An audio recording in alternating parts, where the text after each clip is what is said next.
किसी ने बड़े कमाल की बात कही है कि अगर बुराई ढूंढने का शौक है तो अपने लिए दूरबीन नहीं, आईना खरीदिए। नमस्ते, मैं हूं आरजे कार्तिक। एक बड़ी छोटी सी कहानी एक महात्मा जी की और एक लकड़हारे की। एक जंगल में महात्मा जी तपस्या में लीन रहते थे और उसी जंगल में हर दोपहर में एक लकड़हारा आता था लकड़ियां काटने के लिए। हर दिन का उसका रूटीन था। एक दिन महात्मा जी ने अपना मौन तोड़ा और उसे बुलाया कि भैया इधर आना, और उससे कहा कि तुमने कभी सोचा नहीं इस जंगल में आगे कुछ और भी हो सकता है? ये सवाल कभी तुम्हारे मन में नहीं आया?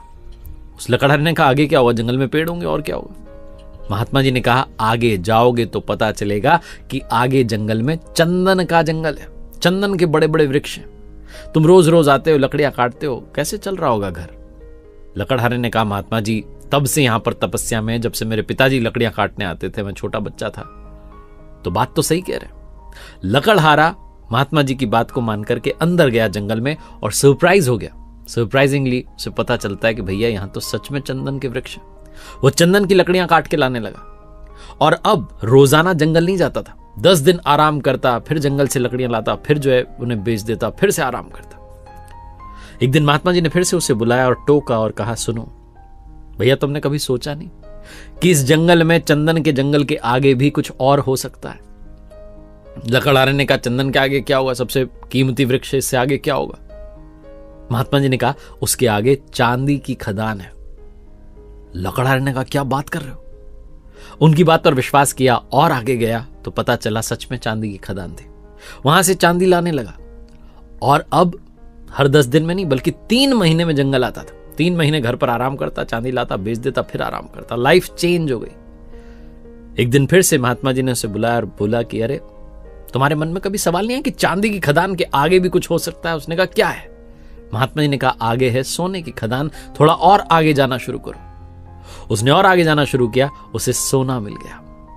अब वो 3 महीने में नहीं बल्कि 6 महीने में, 8 महीने में एक बार जंगल आता था, उसका काम चलता था, आराम करता था। एक दिन महात्मा जी ने फिर से उसे टोका और बुलाया, कहा सुनो भैया, कभी तुमने सोचा नहीं, मन में सवाल नहीं आया कि सोने की खदान के आगे भी कुछ और हो सकता है? लकड़हारे ने कहा सोने की खदान के आगे क्या है?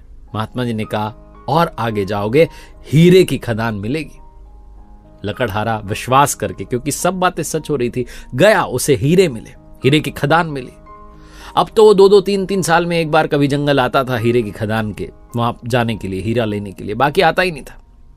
जब अगली बार आया तो महात्मा जी ने बुलाया और फिर से कहा कि अरे सुनो मूर्ख, तुम्हारे मन में कभी सवाल नहीं आता कि हीरे की खदान के आगे भी कुछ और हो सकता है? जैसे ही मूर्ख बोला, अब की बार लकड़हारे के ईगो को ठेस पहुंच गई। उसने कहा अरे मैं बहुत अमीर आदमी बन गया हूं, अपने शहर में मुझसे अमीर कोई नहीं है, मुझे मूर्ख बोलते हो?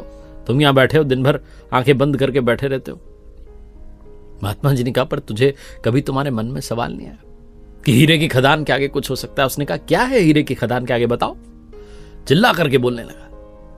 महात्मा जी ने कहा हीरे की खदान के आगे मैं हूं। उसकी आंखें खुल गई लकड़हारे की। उसने कहा हाँ बात तो सही है। महात्मा जी ने कहा तुमने कभी सोचा नहीं, जिसे सब पता है कि आगे चंदन का जंगल है, उसके आगे चांदी की खदान, उसके आगे सोने की खदान, उसके आगे हीरे की खदान, फिर भी यहीं बैठा है, आगे जाता ही नहीं। क्यों? क्योंकि उसके आगे मैं हूं। उस लकड़हारे ने आंखें बंद करके कहा प्रणाम करता हूं, मुझे बताओ आगे आप हो, इसका मतलब क्या है? क्या है आपके पास? महात्मा जी ने कहा मेरे पास में ध्यान है, मेरे पास में परमात्मा है, मेरे पास में संतुष्टि है, मेरे पास में प्रसन्नता है, इसलिए आगे जाता ही नहीं, यहीं बैठे रहता हूं। बहुत छोटी सी कहानी है जो ये बताती है कि लाइफ में अगर आपको खोज में निकलना है तो अंदर की खोज में निकलिए। जो अंदर की खदान है उसमें है आपके लिए प्रसन्नता, उसमें है आपके लिए संतुष्टि, उसमें है आपके लिए सफलता, उसमें है आपके लिए परमात्मा तक पहुंचने का रास्ता। लेकिन उसके लिए आपको बाहर की जो माइंड्स हैं उनमें दिमाग नहीं लगाना है, अंदर की खदान, अंदर की खोज में जाना है और कमाल कर दिखाना है। एक बार फिर से वही बात जो अक्सर कहता हूं, ऊपर वाले के आशीर्वाद के साथ, अपनी मेहनत के साथ और अपनों के प्यार के साथ कर दिखाओ कुछ ऐसा कि दुनिया करना चाहे आपके जैसा। मेरी किताब अब इंग्लिश में भी अवेलेबल है, डू समथिंग दैट मैटर्स नाम से, और हिंदी में तो है ही। आप Amazon, फ्लिपकार्ट से मंगा सकते हैं। मेरी वेबसाइट rjkartik.in, जहां कुछ कोर्सेज हैं, उम्मीद है आपके काम आएंगे।